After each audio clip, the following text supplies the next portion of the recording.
Welcome back to part 2, watching life be better than you and me and every other Zerg that we're looking at today. What a cruel thing to say, but it's pretty straightforward. Let's talk about what we are generally seeing and what we intend to see.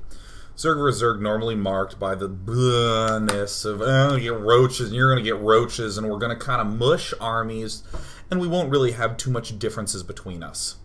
But things are a lot sexier and more tactical with a speed unit-focused play. I keep saying speed unit, but what I really should be saying is speed Zergling and speed Roach.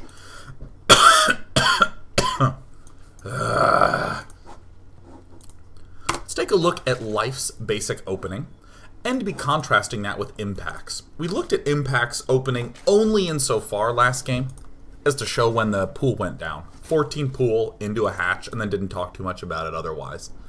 This game will provide a pretty reasonable compare and contrast.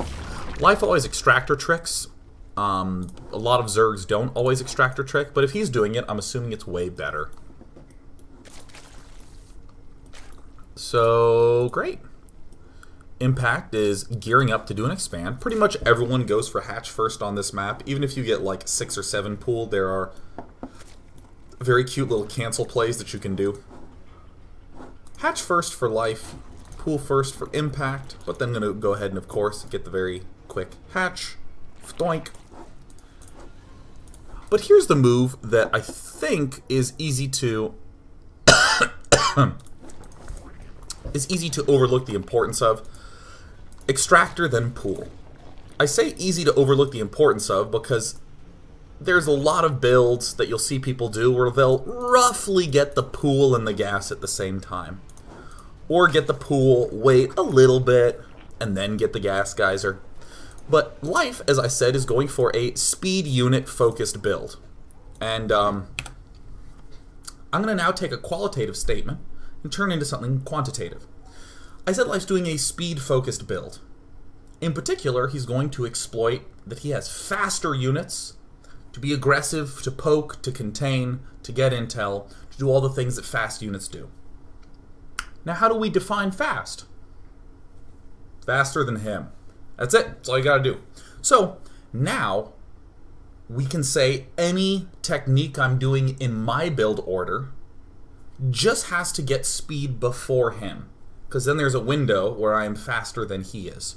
So what you can now conclude with any opening that you're doing, you can do a lifestyle if you're going for pool first versus an opponent that goes pool first. You would probably go pool, then gas, then expand. Or let's say you got 6 pooled early on and you barely defended, you might consider gassing a little earlier then. I don't want you just to think of this as hatch, then gas, then pool, and think of it as a strict build. But to try to conclude in any situation, how can you safely get your gas and your speed started first? So what's really happening is life says, on this map, almost everyone goes for an early hatch, or for something that's pool early hatch. And I better be getting my speed up at least as early as anything else. And this will probably beat out most other typical fast expand timings on their Zergling speed. So great. A lot of Zerglings being produced, but really just enough to do la défense. Some very nice micro. This is something I talked about yesterday that we're going to see. This drone is now going to build itself into a defensive structure to try to stay alive. But even though life had the money to build a spine crawler, he builds a spore crawler because they build in 30 seconds, which means that they gain hit points faster than a spine crawler, making it very hard to target fire with Zerglings to kill off. Pretty damn sexy, eh? Yeah, yeah. And then we see life do the usual pattern of getting just enough drones to to begin to support his economy. He's getting a third queen up. This allows Life to drone very, very hard. Because Life isn't just looking to have a decent ling count and to have fast lings. He needs to get a lot of drones out very, very quickly. So we see this reflected in this sort of surge of drones right along with this first pop-off of larva. See, look. So many drones. Again, it's not just about lots of lings. It's the fastness of the lings. In the previous game, there were a lot of timings we talked about, so take those as you will, but right now, Life has this glorious benefit. His speed is done first, almost certainly, which means he doesn't really have to build that many Zerglings. He gets to get away with fewer Zerglings, because if Slowlings decide to make an attack, he can just waltz around and counter. He's continuing to poke in here to try to get reads, stepping into the natural expansion to see what gas is being collected, how many queens there are, if these Zerglings have speed, which is super critical. If you see speed Zerglings all of a sudden, you should begin to get wary. But look at this great stuff. Life just takes himself an expansion. A little while after his expansion goes up at around 6:15, boom, triple gas all of a sudden. And it's been only drones up to this point in time. Wait, there's something kind of funky going on here that I think I missed in my last watch through, but didn't miss it this time. Am I nailing this? Alright, here we go. Okay, I'm pretty sure that this is what is going on. Okay, so Life is building this queen. Oh my god. I did not see this in my first watch through, but this is way sexier than anything I'm going to say in this game. Watch this. This is... oh my god. Oh yeah. Builds this queen. Why? There are a large number of very scary Ling, Baneling style attacks that can be coming. A large number of them that can be coming. And wouldn't it be great to have that third queen up at the front? Well, if our speed Zerglings have gotten all the way here and still see the big retreats, well then cool, we can cancel that queen. Look at that, the queen's been canceled. It's not here anymore. Started it, scouted the front with our lings. Oh, built drones. Isn't that awesome? Oh yeah. We get the benefit both of having a queen up if he is attacking, but if he's not attacking, we really want to get our third hatch up. These are starting to spring up all over the place. Excuse me. I think the most famous one is the Start a Zealot. Scout to see if the Terran player is going to block your expansion, and if he's not, cancel the Zealot and expand. That's really cool. Seeing it here in this circumstance, great.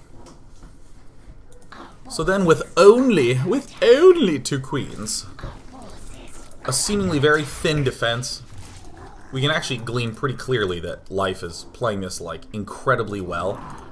The defense would have been there had he seen more aggressive stuffs, but now that we see like Evo, Chamber, Roach Warren, oh that's just grand. And we're going to see Life respond yet again with a Roach Warren and an Evolution Chamber of his own. So it's going to be sheer numbers at this point in time. Unlikely for Life to be able to win on the speed comparison front. Unlikely for him to be able to definitely have a faster speed. Not unheard of, but unlikely. But Life still rushes for getting the layer up before rushing to get its +1 attack up. Although that will come soon. And I love that Life is always going for the fastest possible units. Going for the speedy upgrades. And now there is the third. Done. And I can't remember what signal Life saw. I was talking more about the build at home.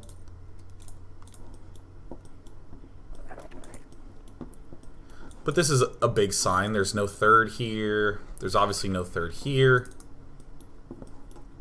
As Life begins to move up the ramp, he sees nothing there. 2 queens popping off creep. I think he just spotted the queens coming up.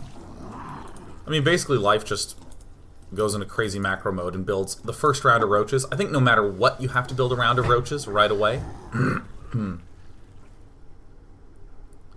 What does he see? What is it that he sees? I think this... No, it looks like he was just building the lings and roaches preemptively. Okay, cool. Alright, nice. So what I was looking for is Life building these units defensively? Or is he building them offensively? And the answer is that he's building them blindly. And if his opponent is doing an all-in, no problem, he has all the defense he needs. But if his opponent is not doing an all-in, then he can pressure this third. Or pressure this third, whichever third his opponent elects to take.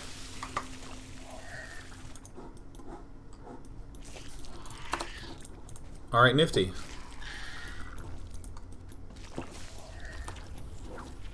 So amazingly, Life is going to get his Roach speed first.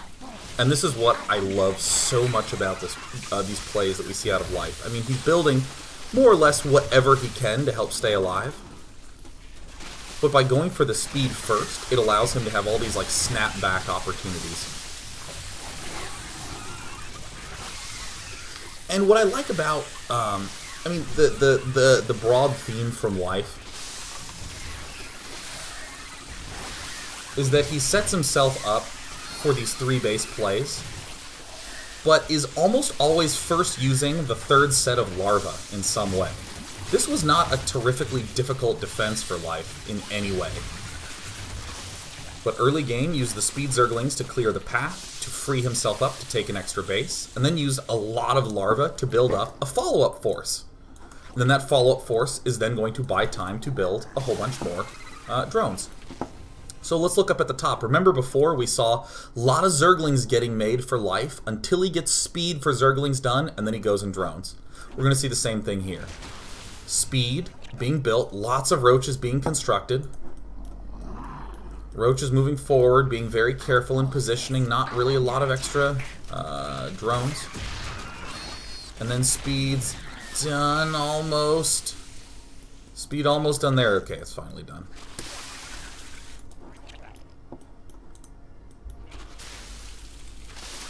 And this is a chance for Life to go back and build some drones.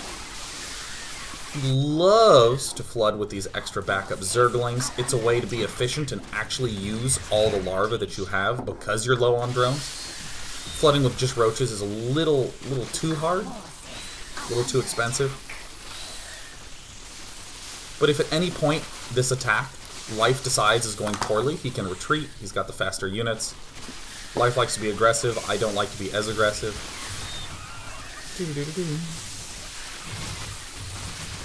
I especially don't like being aggressive here with the Zerglings as much because of the +1 being done. Makes it very hard to sort of do guaranteed damage.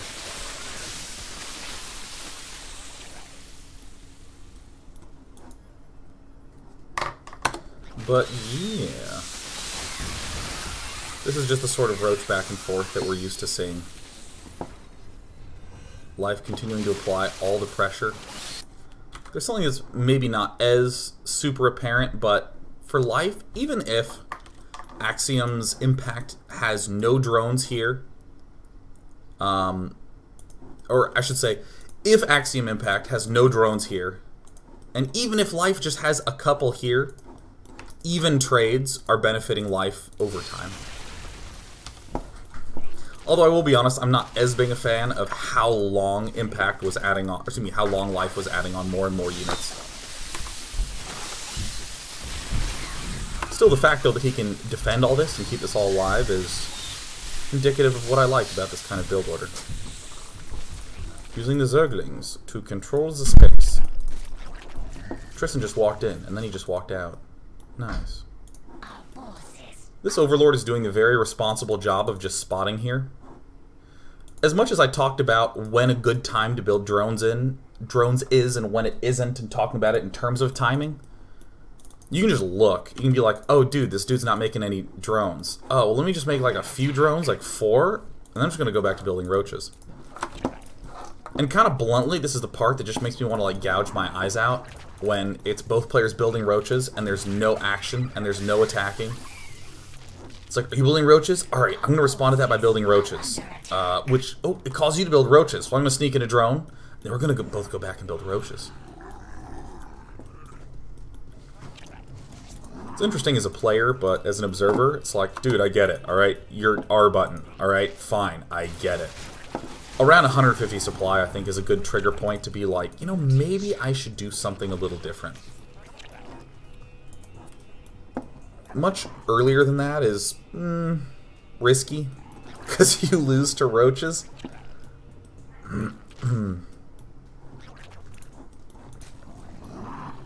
We can see those little trades early on. Oh, Hydralis Den. Those little trades early on benefiting life. Just a smidge. Which compounds over time. Yeah. I don't think there's that much exceptional that happens here. All the strategery is sort of done, and we're seeing the consequences of that play out. Gooping this up with the Contaminate is pretty good. Oh, yeah, 9 Monday asked if Impact forgot his speed or why he got it so late. Impact did not get the layer to do that big Roach play, which is one of the reasons he was able to just have so freaking many Roaches. Little counterattacking here and there, usual tactics that are all over this matchup.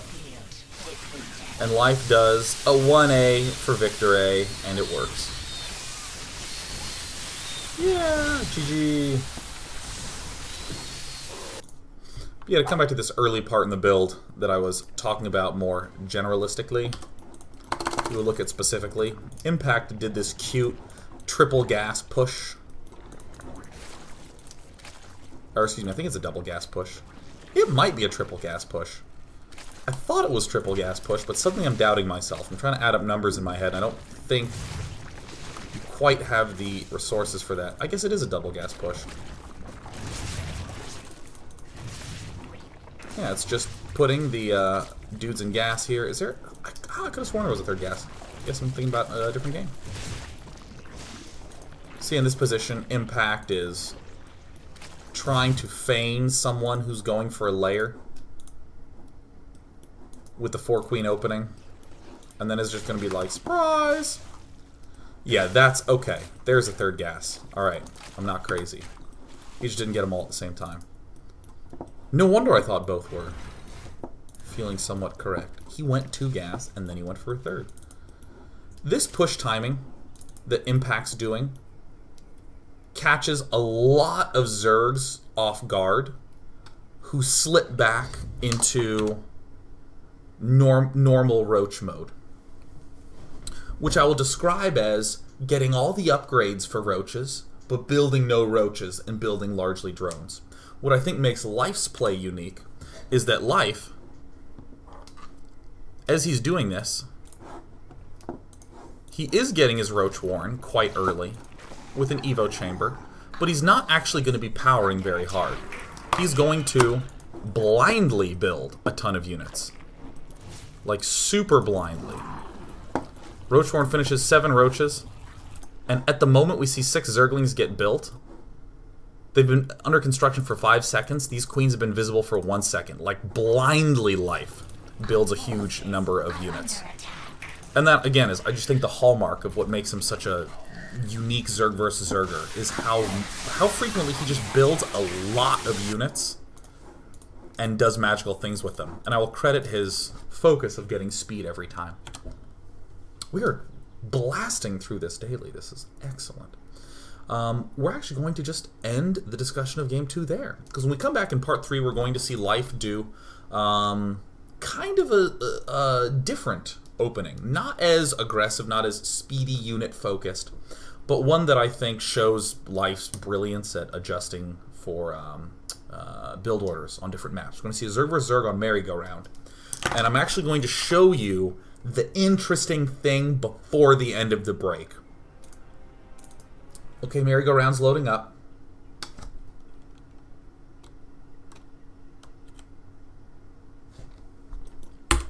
Okay, Zerg vs. Zerg. I want you to think about defending this expansion. Thin ramp, natural, fat ramp. How would you do it? We'll think about that on the break. When we come back, we'll see Life's glorious answer. Ha ha ha ha. Doo -doo -doo -doo -doo.